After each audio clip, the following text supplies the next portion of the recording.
Hello students, अभी आप 10th class pass होकर 11th क्लास में प्रवेश करने जा रहे हैं। पास होकर मतलब इस साल आपका एक पेपर नहीं हुआ है, बहुत आनंद की बात है। आपको ही मालूम कितना आनंद हुआ आपको।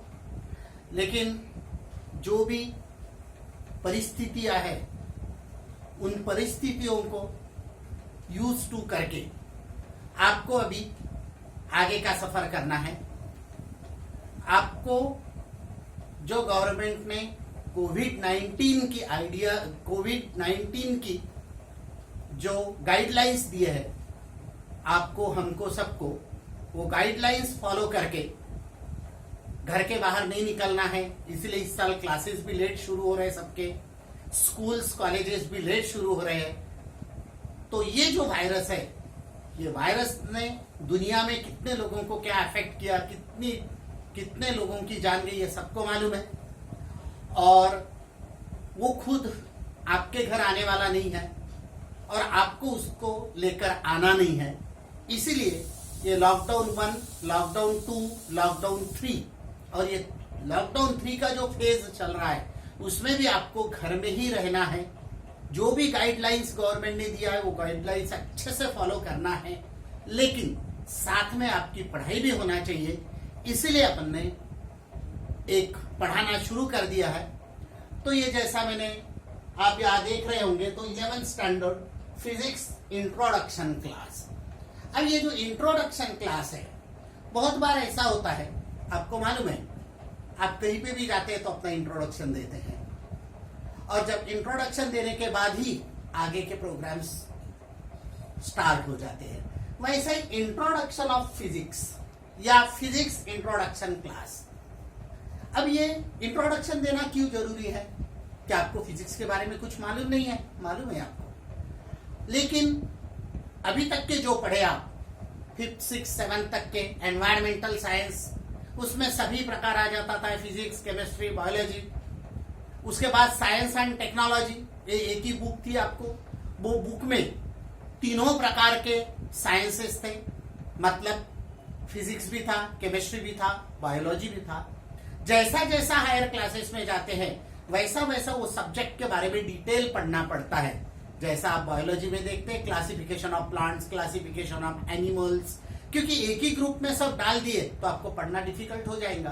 तो ये इतना वास्ट सिलेबस रहता है, इतना वास्ट सब्जेक्ट है कि इसमें आप अभी भी साइंस एंड टेक्नोलॉजी करके तीनों सब्जेक्ट एक साथ पढ़ते बोले तो आप हायर स्टडीज अचीव नहीं कर पाओगे। इंडिविजुअल सब्जेक्ट में आपको रिसर्च करना है तो मुश्किल हो जाएगा। दैट्स व्हाई 11th स्टैंडर्ड से ये सब्जेक्ट सेपरेट हो गए, फिजिक्स, केमिस्ट्री, बायोलॉजी। अब मैं जस्ट इंट्रोडक्टरी क्लास है करके बता रहा हूं आपको। ये तीनों साइंस जो होते हैं, ये तीनों साइंस आगे और भी साइंस में इसी के broadly classified into 2 groups, physics, chemistry, biology. आगे इनके और कुछ टाइप्स आपको आने पड़ेंगे, उसको सब सब्जेक्ट के टर्म्स और बायोटेक्नोलॉजी फॉर एग्जांपल, उसके बाद केमिकल इंजीनियरिंग, पेट्रोकेमिकल इंजीनियरिंग। तो ये इसी के प्रकार इसमें से आगे निकलते हैं। तो ये जो 3 प्रकार है, ये 3 मेन प्रकार एक ही साइंस के 3 ब्रांचेस है, इसीलिए वो इंटरलिंक्ड भी है। फिजिक्स केमिस्ट्री के साथ लिंक्ड है, केमिस्ट्री बायो के साथ लिंक्ड है, और तीनों सब्जेक्ट इंटरलिंक्ड है। तो जैसा फिजिक्स में आप जो पढ़ते हैं, study of nature and natural phenomena. Chemistry में भी नेचर के साथ ही आपको पढ़ना पड़ता है, बट अलग अलग केमिकल्स चेंजेस जो होते हैं, वो केमिकल्स चेंजेस, केमिकल रिएक्शंस, ये सब केमिस्ट्री में पढ़ना पड़ता है। बायोलॉजी में आपको स्टडी ऑफ लिविंग ऑर्गेनिजम्स, उसमें प्लांट्स भी आ गए, एनिमल्स भी आ गए। तो इस प्रकार का बायोलॉजी में भी आपको पढ़ाई करना पड़ेगा। तो बायोलॉजी और केमिस्ट्री में क्या पढ़ना पड़ेगा, वो तो आपको वो रिस्पेक्टिव सब्जेक्ट से रिस्पेक्टिव टीचर्स आपको बताएंगे। But without wasting time, upon physics में क्या पढ़ने वाले हैं। आज का इंट्रोडक्टरी क्लास है, तो बिल्कुल इंट्रोडक्शन, बहुत ज्यादा आपको मैं बताने वाला नहीं हूं। तो physics is the study of nature and natural phenomena. क्या होता नेचर एंड नेचुरल फिनोमिना? तो आपको मालूम है, जैसे बरसात के दिनों में बारिश आती है तो पहले लाइटनिंग होती है और बाद में आवाज आती है। क्यों? तो speed of light is greater then speed of sound, velocity of light is greater than velocity of sound. तो देखो नेचर के रिलेटेड है।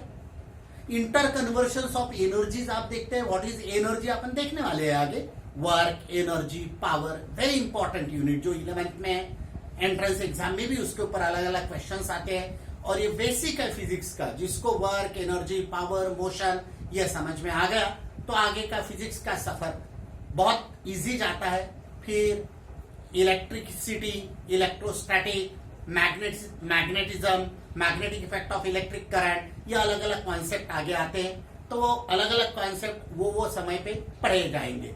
तो अभी जैसा फिजिक्स में study of nature and natural phenomena, अब ये नेचर एंड नेचुरल फिनोमिना में जब आप देखें कि velocity of light is greater than velocity of sound, nature से इंटर कन्वर्शन ऑफ एनर्जी, आपको मालूम है law of conservation of energy, energy can neither be created nor destroyed, it may convert from one form of energy to the other form of energy, total energy in the universe is remains constant. आपको मालूम है मतलब energy जो होती है, total energy ये विश्व की, यूनिवर्स की, ये कांस्टेंट है। सिर्फ एनर्जी का ट्रांसफॉर्मेशन होता है। आपने पढ़ा होगा kinetic energy, potential energy, hydro electric power station में स्टैग्नेंट वाटर जो रहता है, स्टोर्ड वाटर, वो पोटेंशियल एनर्जी रहती है उसके पास। फ्लो ऑफ वाटर जो होता है टर्बाइंस के ऊपर, तो that potential energy gets converted into kinetic energy, और बाद में काइनेटिक एनर्जी का कन्वर्शन जो होता है वो इलेक्ट्रिकल एनर्जी में होता है। तो वैसा ही mechanical energy, electrical energy, chemical energy, अलग अलग प्रोसेसेस में ये इंटर कन्वर्शन ऑफ एनर्जी होता है। उसके बाद एनर्जी क्या है? तो एनर्जी जो होती है वो आपकी कार्य करने की क्षमता होती है। आप बोलते हैं मेरे में एनर्जी है, एनर्जी जिसको मराठी और हिंदी में ऊर्जा बोलते हैं, अपने अंदर की ऊर्जा, energy. Boost is the secret of my energy. तो ये जो सप्लीमेंट्स लेते हैं इससे एनर्जी आती है, ऐसा बोलते हैं ना। बहुत आप थक कर आते हैं, बहुत खेलना हो जाता है, तो आए बराबर नींबू शरबत पीते हैं या ग्लूकॉन डी पानी में डाल के, तो ये क्या इंस्टेंट सोर्स ऑफ एनर्जी। तो आपको इंस्टेंट सोर्स ऑफ एनर्जी मतलब एनर्जी आ जाती है। तो what is energy? Capacity of doing work, कार्य करने की क्षमता जो होती है इंसान के अंदर, तो वो एनर्जी होती है अपनी। Capacity of doing work is called energy. अब एनर्जी इंसान के अंदर होती है, इसीलिए मशीन के अंदर भी एनर्जी होती है। In general capacity of doing work is called energy. Work जो होता है, वर्क ये फोर्स और डिस्प्लेसमेंट के रिलेटेड कंसेप्ट है। बहुत डिटेल वर्क एनर्जी पावर में देखने वाले हैं, वो एक चैप्टर ही है वर्क एनर्जी पावर। तो फोर्स और डिस्प्लेसमेंट ये दोनों कंसेप्ट एक साथ कुछ डिफाइन करते हैं, that is work. Work is the product of force and displacement, ऐसा डिफाइन करते। हाउ? तो उसमें भी वर्क स्केलर क्वांटिटी होती है, फोर्स और डिस्प्लेसमेंट दोनों वेक्टर क्वांटिटी है। दोनों वेक्टर क्वांटिटी का एक मल्टीप्लीकेशन ये वर्क होता है। तो वेक्टर क्वांटिटी का मल्टीप्लीकेशन कैसा होता है तो वो भी देखने वाले हैं। दो प्रकार से होता है, scalar product and vector product, उसको dot product and cross product बोलते हैं। बट एट प्रेजेंट आपको याद रखना है कि वर्क जो होता है वो फोर्स और डिस्प्लेसमेंट ये दो फिजिकल क्वांटिटी के रिलेटेड क्वांटिटी है। मतलब इन जनरल आप एक जगह पे खड़े रह के यदि कुछ 5 किलो का 10 किलो का बोझ सिर पर रख के बोले कि मैंने बहुत काम किया, तो फिजिक्स के भाषा में आपने कुछ भी काम नहीं किया। फिजिक्स के भाषा में वही लोड लेके आप यदि रोड पे चलते हैं तो आपने वर्क किया, बिकॉज आपके फोर्स के साथ आपका डिस्प्लेसमेंट होना शुरू होना चाहिए। अब ये फोर्स क्या है तो ग्रेविटेशनल फोर्स है। आपने लोड या एक 5 किलो का वजन लेके खड़े हैं तो ग्रेविटेशनल फोर्स तो एक्ट हो ही रहा है। What is gravitational force? Gravitational force जो होता है अर्थ का, ये होता है, how we define weight of the body? Gravitational force, and weight of the body is the gravitational force exerted by the earth on the body, वही एक force है। और डिस्प्लेसमेंट हो रहा है तो आपने वर्क डन किया। तो वर्क करते समय फिजिक्स के भाषा में फोर्स और डिस्प्लेसमेंट दोनों की आवश्यकता होती है। उसके बाद आता है पावर, जिसको शक्ति बोलते हैं। तो व्हाट इज पावर? पावर का मतलब होता है the rate at which work is done. आप जो कार्य करते हैं, आप जो वर्क करते हैं, उसको कितना टाइम लगता है। कोई एक आपका दोस्त है, वो 50 स्टेयरकेस चढ़ने के लिए उसको यदि 10 मिनट लगते हैं, और दूसरा एक दोस्त है वो 50 स्टेयरकेस सिर्फ 4 मिनट में चढ़ लेता है, तो इसका मतलब 4 मिनट में चढ़ने वाले का पावर ज्यादा है कंपेयर टू जो 10 मिनट में वही स्टेयरकेस चढ़ रहा है। तो बोलने का मतलब ऐसा, work upon time, the rate at which work is done is called power. तो वर्क, एनर्जी, पावर। अब ये एनर्जी आती कहां से है? तो एनर्जी खाने से आती है। अब इंस्टेंट सोर्स ऑफ एनर्जी भी बताया मैंने, लेकिन आप जो खाना खाते हैं तो वो खाना खाने के बाद एनर्जी आने तक आपके अंदर कुछ बायोलॉजी चलते रहता है। अब बायोलॉजी चलते रहता मतलब क्या? एनर्जी तो फिजिक्स में डिफाइन किया मैंने, और खाना खाने के बाद एनर्जी आने तक अपने शरीर में अपना बायोलॉजी का फंक्शन कैसा होता है तो आपको मालूम है। आप रेस्पायर करते हो, रेस्पिरेशन प्रोसेस पढ़े हो। रेस्पिरेशन 2 प्रकार का होता है, aerobic respiration, anaerobic respiration. Respiration which takes place in the presence of oxygen is called aerobic respiration, और इन एब्सेंस ऑफ ऑक्सीजन उसको बोला जाता है अनएरोबिक रेस्पिरेशन। अब ये रेस्पिरेशन में क्या होता है? आप जो कॉम्प्लेक्स ऑर्गेनिक सब्सटेंस लेते हो, मतलब खाना खाते हो आप, ये खाने में क्या होता है तो इसके अंदर प्रोटीन्स होते हैं, कार्बोहाइड्रेट्स होते हैं, उसके बाद प्रोटीन्स, कार्बोहाइड्रेट्स, विटामिन्स, उसके बाद मिनरल्स, ये सब मिला के आप जो खाना खाते हो उसको बोला जाता है कॉम्प्लेक्स ऑर्गेनिक सब्सटेंसेस। और वो जब आप खाते हो और बाद में आपका जो रेस्पिरेशन होता है, ऑक्सीजन इनहेल करते हो, कार्बन डाइऑक्साइड बाहर आता है, ये रेस्पिरेशन के प्रोसेस में एरोबिकली अपन रेस्पायर करते हैं। ये रेस्पिरेशन के प्रोसेस में ये जो कॉम्प्लेक्स ऑर्गेनिक सब्सटेंसेस होते हैं, ये complex organic substances broken down into simpler substances with the release of energy, और बाद में एनर्जी रिलीज होती है। वही एनर्जी आपको डिफरेंट टाइप ऑफ वर्क्स करने के लिए काम में आती है। मतलब यदि आप में एनर्जी नहीं है तो आप काम नहीं करते। एनर्जी के लिए आपको फूड लेना जरूरी है, फ्रूट खाना जरूरी है। मतलब ऐसा, उसमें आप जब रेस्पिरेशन करेंगे तो complex organic substances broken down into simpler substances with the release of energy. यानी बायोलॉजी के साथ आप फिजिक्स में भी आ गए। लेकिन ये बायोलॉजी फिजिक्स के बाद केमिकल भी है बीच में, क्योंकि केमिकल्स मतलब अलग अलग प्रकार के केमिकल्स भी ये प्रोसेस में रिलीज होते हैं। तो बायोलॉजी, केमिस्ट्री और फिजिक्स ये कोरिलेटेड है, वो आपको पढ़ना है। अब मैं आपको फिजिक्स डिटेल पढ़ाने वाला हूं।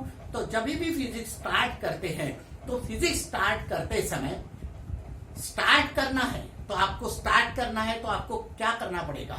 आपको मोशन में आना पड़ेगा, मोशन में आना पड़ेगा। और ये मोशन शब्द आपने कहां पे सुना है? ये मोशन शब्द सुना है फिजिक्स में। Body is at rest, body is in motion, particle is at rest, particle is in motion. अब ये motion, how we define motion, आपको मालूम है? हिंदी में उसको हलचल बोलते हैं, मराठी हलचल। बोलने का मतलब ऐसा कि जब भी कोई बॉडी में एक हलचल होती है तो body is in motion, body is in motion. अब मैं ऐसा खड़ा हूं तो मैं रेस्ट पे हूं, और जब मैं थोड़ा सा भी मेरी पोजीशन चेंज करूंगा तो आई एम इन मोशन, मतलब चेंज ऑफ पोजीशन। ठीक है, ये चेंज ऑफ पोजीशन जब बोलते हैं तो ये change of position in general, जिनको फिजिक्स से लेना देना नहीं, सिर्फ मोशन डिफाइन करना है, तो वो यही बोलने वाला है, change in position is called motion. But ये डेफिनेशन जो है इन जनरल ठीक है, चेंज ऑफ पोजीशन यानी मोशन, क्योंकि उनको मोशन ही पढ़ना है। आपको फिजिक्स में मोशन के साथ बहुत रिलेटेड कंसेप्ट पढ़ना है, डिस्प्लेसमेंट पढ़ना है, वेलोसिटी पढ़ना है, एक्सीलरेशन पढ़ना है, फोर्स पढ़ना है, टॉर्क पढ़ना है, मोमेंट ऑफ इनर्शिया पढ़ना है। ये सब कंसेप्ट के लिए मोशन को डिटेल डिफाइन करना बहुत जरूरी है। अब ये डिटेल डिफाइन करना मतलब क्या? तो आपको मालूम है, change in position is called motion. अब सबसे पहले तो मोशन कितने प्रकार के होते हैं? ब्रॉडली 3 प्रकार के। ट्रांसलेटरी मोशन, जिसको लीनियर मोशन भी बोला जाता है या रेक्टिलिनियर मोशन भी बोला जाता है, ये मोशन। नंबर 2 रोटेशनल मोशन, और नंबर 3 ऑसिलेटरी मोशन। और ये तीनों मोशन मिला के ही आपको यहां पे काइनेमेटिक्स पढ़ना है। काइनेमेटिक्स यानी क्या कि जो भी स्टडी मोशन के रिलेटेड रहेंगी उसको, वो यूनिट को काइनेमेटिक्स बोला जाता है। काइनेटिक लाइक दैट, वो शब्द भी काइनेटिक एनर्जी काइनेमेटिक्स से आता है। तो आपको मालूम है ये 3 प्रकार के मेन मोशन हैं। ट्रांसलेशनल मोशन जिसको लीनियर मोशन भी बोला जाता है या रेक्टिलिनियर मोशन बोला जाता है। सेकंड मोशन जो है रोटेशनल मोशन, और थर्ड मोशन जो है ऑसिलेटरी मोशन। अब मैं लीनियर मोशन डिफाइन करता हूं। पहली बात तो मोशन डिफाइन करते समय चेंज इन पोजीशन जनरल ठीक है, बट चेंज इन पोजीशन जब होंगी तब आप देखने वाला एक विटनेस होता है, तो change in position with respect to observer, और कुछ ना कुछ उसको टाइम लगता है। यानी मैं यहां से यहां आऊं तो कुछ मुझे टाइम लगा, फ्रैक्शन ऑफ सेकंड में भी, but change in position with respect to observer with respect to time. तो ये ऑब्जर्वर और टाइम, ये दो कंसेप्ट बहुत इंपॉर्टेंट है फिजिक्स में। तो यहां पे क्यों इंपॉर्टेंट है आगे बताऊंगा मैं। Displacement upon time is velocity, velocity upon time is acceleration, मतलब time play very important role in motion. तो change in position with respect to observer with respect to time is called motion. अब ये motion जब along line हो, एक आधी body या एक आधा पार्टिकल एक पोजीशन से दूसरे पोजीशन में जाता है, मतलब अपनी पोजीशन ट्रांसफर करता है, तो ये मोशन को ट्रांसफर कर रहा है करके ट्रांसलेटरी मोशन, या अलोंग लाइन जा रहा है करके लीनियर मोशन भी बोला जाता है, और आगे चल के रेक्टिलिनियर मोशन ऐसा भी इसको बोला जाता है। अब ये एक ही मोशन के 3 नाम हैं। और रोटेशनल मोशन जैसा मोशन ऑफ टॉप, आप लोग बचपने में टॉप खेले होंगे, वो भोरा जिसको बोलते हैं, वो स्ट्रिंग के आधार पर उसको यदि जमीन पे डालो तो ऐसा घूमता है about its own axis, that motion is called rotational motion. Body rotate about its own axis, एक नेल होता है, वो नेल के आधार पर बॉडी रोटेट होती है, दैट इज रोटेशनल मोशन। और तीसरे प्रकार का मोशन आपको घड़ी के पेंडुलम का मोशन आपको मालूम है। यदि ऐसा पेंडुलम रेस्ट पे है तो वो पेंडुलम का वेट और अपर डायरेक्शन में tension, to every action there is equal and opposite reaction, आप पढ़े हो। तो ये 2 फोर्सेस बैलेंस होते हैं, लेकिन वही पेंडुलम को आप यदि ऐसा लेके जाते हैं और उसको डिस्प्लेस्ड करते हैं तो अबाउट इट्स मीन पोजीशन वो पेंडुलम डिस्प्लेस्ड होता है। तो ये जो about it's mean position body का मोशन हो रहा है, oscillates about it's mean position, this motion is called oscillatory motion. आप 10th क्लास के लेवल तक के जो भी मोशन के रिलेटेड बहुत कम पढ़े हो, छोटा सा पढ़े हो, अभी आपको लगेगा यानी आगे का सिलेबस बहुत डिफिकल्ट नहीं है, बहुत इजी है, इंसान ही करते हैं। तो बोलने का मतलब ऐसा कि ये तीनों मोशन पढ़ना है। जो भी आप डिस्प्लेसमेंट, वेलोसिटी, एक्सीलरेशन पढ़े, लीनियर मोशन में फोर्स पढ़े, मोमेंटम पढ़े, law of conservation of energy पढ़े, momentum, law of conservation of momentum, यही अभी आगे के मोशंस में भी कंसेप्ट आने वाले हैं। तो रोटेशनल मोशन में भी काइनेमेटिकल इक्वेशंस पढ़े। कौन से काइनेमेटिकल इक्वेशन है तो आपको मालूम है, v is equal to u plus a t, s is equal to u t plus half a t square, v square is equal to u square plus 2as। तो ये 3 इक्वेशंस है। फिर rotational motion में क्या ये equations बदलते होंगे, देखने वाले हैं कि कैसे रिलेटेड इक्वेशंस, उनको बोला जाता है एनालॉगस क्वांटिटी क्या आती है इसके साथ, वो मोशन के साथ, उसके बाद इसके साथ दूसरे मोशन में, ऑसिलेटरी मोशन में भी क्या कन्वर्शंस होते हैं, ये सब डिटेल पढ़ने वाले हैं। तो अभी क्या बोला मैंने, what is motion, change of position, change of position with respect to observer with respect to time. फिर इसमें इंपॉर्टेंट कंसेप्ट आता है डिस्प्लेसमेंट, फिर आता है वेलोसिटी, फिर आता है एक्सीलरेशन। व्हाट इज डिस्प्लेसमेंट, तो displacement is the shortest distance, जहां से मोशन स्टार्ट करते हैं वो मोशन से जहां तक पहुंचते हैं वो मोशन तक के का जो शॉर्टेस्ट डिस्टेंस होता है वो शॉर्टेस्ट डिस्टेंस डिस्प्लेसमेंट होता है।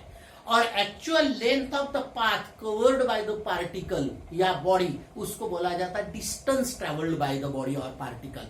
तो डिस्टेंस और डिस्प्लेसमेंट में आपको क्या फर्क है वो समझना चाहिए। ठीक है, स्केलर क्वांटिटी वेक्टर क्वांटिटी तो समझने वाले हैं, आपको मालूम भी है, लोअर क्लासेस में जस्ट डेफिनेशन पढ़ा था। Physical quantity which required only magnitude to describe it, तो उसको बोला जाता है स्केलर क्वांटिटी। और vector quantities are those physical quantities which can be describe their magnitude as well as direction, तो उनको बोला जाता है वेक्टर फिजिकल क्वांटिटी। वो तो बहुत कंसेप्ट डिटेल पढ़ने वाले, स्केलर्स एंड वेक्टर्स, वेक्टर्स नाम का एक चैप्टर ही है आपको। तो एट प्रेजेंट डिस्प्लेसमेंट, फिर वेलोसिटी क्या होता है, वेलोसिटी होता है the rate of change of displacement, मतलब displacement upon time is called velocity, जो लोअर क्लासेस में पढ़े। लेकिन अभी the rate of change of, तो ये रेट क्या होता है, तो लोअर क्लासेस में तो displacement upon time is velocity पढ़े, बट ये रेट क्या होता है, स्मॉल क्वांटिटी स्मॉल टाइम के साथ, जैसा स्मॉल डिस्प्लेसमेंट स्मॉल टाइम के साथ मैं जब रिलेट करता हूं तो आपको रेट का कंसेप्ट क्लियर हो जाएगा, वो नेक्स्ट लेक्चर में मैं आपको बताऊंगा। वैसे एक्सीलरेशन क्या होता है, तो rate of change of velocity, rate and again small acceleration small time के साथ उनका रेशियो, मतलब रिलेट करूंगा मैं लिमिटिंग वैल्यू देके, तो वो टाइम पे आपको एक्सीलरेशन डिफाइन करूंगा। तो और उसके बाद वर्क, एनर्जी, पावर, धीरे धीरे आगे जाएंगे। तो आज इंट्रोडक्टरी क्लास में मुझे इतना ही आपको बताना था कि आप फिजिक्स पढ़ना कैसा स्टार्ट करेंगे। इसके बाद मैं मैथ्स के भी कुछ लेक्चर डालूंगा, आपको बहुत अच्छे से नोट्स बनाना है, तो अभी से इंट्रोडक्टरी क्लास के भी वीडियो पॉज करके आप नोट्स बनाना शुरू करो। आज तो मैंने कुछ भी लिखा के नहीं दिया, क्योंकि आपका धीरे धीरे बेसिक का रिवीजन करवाना बहुत जरूरी है। आप 11th के बाद बहुत सुनते हो आप कि 11th 12th बहुत डिफिकल्ट है, तो क्यों डिफिकल्ट है, सही में सिलेबस जो 10th क्लास तक के है, 10th क्लास के सिलेबस में कुछ भी ज्यादा दिया नहीं है, बट 11th 12th क्लास के सिलेबस में सभी आपको डिटेल पढ़ना है। वंस 11th और 12th आपके आइडियाज पूरे क्लियर हो गए, तो आगे का आप किसी भी प्रकार का एजुकेशन लें या आप कोई भी फील्ड में जाए, आपको कॉम्पिटिटिव एग्जाम कोई भी देना हो, अगर आपको आर्किटेक्ट बनना है, इंजीनियर बनना है, डॉक्टर बनना है, एनडीए पास करना है, यूपीएससी करना है, एमपीएससी करना है, ये सब के लिए आपको 11th 12th का बेस है, वो बहुत इंपॉर्टेंट है। और वो बेस पढ़ने के लिए समय है, बहुत ज्यादा जल्दी जल्दी नहीं करेंगे, बहुत अच्छे से एक एक पॉइंट क्लियर करेंगे, और वो पॉइंट्स क्लियर होने के बाद आगे आगे जाएंगे। एकदम से पूरा आप देखते हो, एक आधे एडवोकेट के ऑफिस में आप जाते तो बहुत सारे किताबें ऐसे रैक में रखे हुए रहते।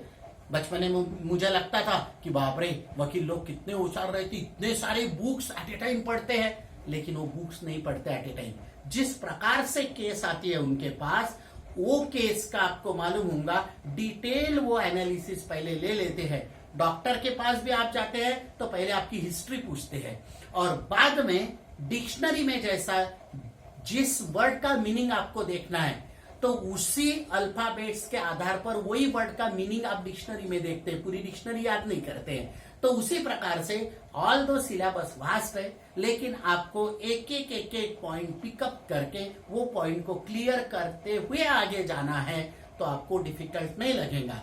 बात इतना ही याद रखना है कि अपन रोज खाना खाते हैं, एक दिन भी उपवास नहीं करते आपके एज में, तो आपको एक दिन भी पढ़ाई का फास्ट नहीं करना है, डेली पढ़ाई करना है। थोड़ा करो, जितना होता है उतना करो, क्लास में जितना होता है उतना करो। अब आप ये नहीं बोलना कि मम्मी पापा भी पढ़ाई का ज्ञान बांटते हैं, सर पहले ही दिन ज्ञान बांटने लगे, बहुत डिफिकल्ट है। ये ज्ञान नहीं है, पढ़ाई करो, ये ज्ञान नहीं, पढ़ना है, ये ज्ञान प्राप्त करना है, और पढ़ने से ही सब कुछ आएगा आपको, तो डिफिकल्ट बिल्कुल नहीं। मैं कल से कॉन्सेप्ट क्लियर करना, कॉन्सेप्ट बिल्डिंग बिल्कुल बेस से 8, 9, 10th में क्या पढ़े उसी को लेके हायर स्टडी में बेस से शुरू करूंगा, तो आपको बहुत डिफिकल्ट जाएगा नहीं, कोई भी पोर्शन बहुत डिफिकल्ट क्या, डिफिकल्ट ही नहीं जाएगा, इजी जाएगा, मैथ्स रहे चाहे फिजिक्स रहे। तो मैं आपको 11th 12th और हायर स्टडी के लिए बहुत दिल से शुभेच्छाएं देता हूं, बहुत दिल से वेल गुड विशेष देता हूं, और आपका आगे का सफर भी बहुत अच्छा बनेगा। सिर्फ पढ़ाई नहीं करना है आपको, पढ़ाई के साथ साथ अच्छा इंसान बनना है। सिर्फ आपको एटीएम पैसे कमाने की मशीन नहीं बनना है, एटीएम ही नहीं बनना है, पढ़ाई के साथ ज्ञान प्राप्ति, यानी सिर्फ किताबी ज्ञान नहीं, मम्मी पापा की सेवा, घर में जो बुजुर्ग है उनकी सेवा, बुढ़ापे तक के आपको सबको अच्छे से लेके चलना है, तो पढ़ाई के साथ वो एडिशनल पढ़ाई जो होती है वो संस्कार की पढ़ाई है। जो भी क्लास पढ़ेंगे इसके साथ साथ ये संस्कार के मोती भी मैं आपको देने की कोशिश करूंगा। बीच बीच में आपको बताते जाऊंगा कि ह्यूमैनिटी क्या है, आपके वैल्यूज क्या है लाइफ के। आपको सिर्फ किताब की पढ़ाई नहीं करना है, मम्मी पापा के साथ कैसा बिहेव करना है, उसके बाद उनको अपने से कैसे किस प्रकार से क्या एक्सपेक्टेशन है और आपको क्या फुलफिल करना है, क्योंकि वो तो अपनी जो भी अपनी जरूरतें है वो किस प्रकार से अपनी खुद संकट में रह के अड़चन में रह के एडजस्टमेंट करके आपकी हर जरूरतों को फुलफिल करते हैं। तो आपको भी एक मिनिमम रिक्वायरमेंट जो उनके रहते हैं, आपका रिजल्ट अच्छा होना चाहिए, आपने अच्छा करना चाहिए, आपने खेलना भी चाहिए, ऐसा भी उनको लगता है। बहुत स्टूडेंट सोचते हैं मम्मी पापा तो खेलने ही नहीं देते हैं, उनको तो लगता है कि हमारे बच्चों का फिजिक अच्छा बनना चाहिए, हमारे बच्चे अच्छे दिखना चाहिए, आपके लिए अच्छे अच्छे कपड़े खरीदते हैं, सब कुछ। बट अकॉर्डिंग टू उनका जो भी इकोनॉमिकल पैकेज होता है उस आधार पर हर मम्मी पापा अपने बच्चों के लिए अच्छा ही करते हैं। तो दूसरों के साथ कंपेयर नहीं करना है, अपनी परिस्थिति के साथ अपने पेरेंट्स के साथ आपको एडजस्ट करना है, और साथ में पढ़ाई के सिवाय कोई पर्याय नहीं। आपको लाइफ में पढ़ना है, अच्छे टीचर्स मिलना भाग्य से मिलते हैं, हमको बहुत अच्छे टीचर हमारे बहुत भाग्य से मिले, तकदीर से मिले। मम्मी पापा जहां पे जन्म लिया वो भाग्य से मिलते हैं। तो ये सब के आशीर्वाद के साथ आपके आगे की जिंदगी बहुत सुहानी होने वाली है। तो आपको पढ़ना है बहुत, और कुछ भी डिफिकल्टीज रहे तो डिफिकल्टीज भी हम लोगों से सॉल्व करना है। तो अगले लेक्चर में मैं आपको इसके आगे फिजिक्स का एक्चुअल मोशन, डिस्प्लेसमेंट, वेलोसिटी वो पढ़ाने वाला हूं। All the best. और देखो ये मेरा चैनल है, इसमें आपको लिंक मैं देने वाला हूं, तो वीडियो आपको सब्सक्राइब भी करना है, लाइक भी करना है। आप जैसा जैसा सब्सक्राइब और लाइक करेंगे वैसा मेरे अंदर की एनर्जी बढ़ेगी, और एनर्जी बढ़ेगी तो काम कैसा बढ़ता है आपको मालूम है। तो ये एनर्जी बढ़ने के लिए आपको ये चैनल को सब्सक्राइब भी करना है, लाइक भी करना है। Thank you very much.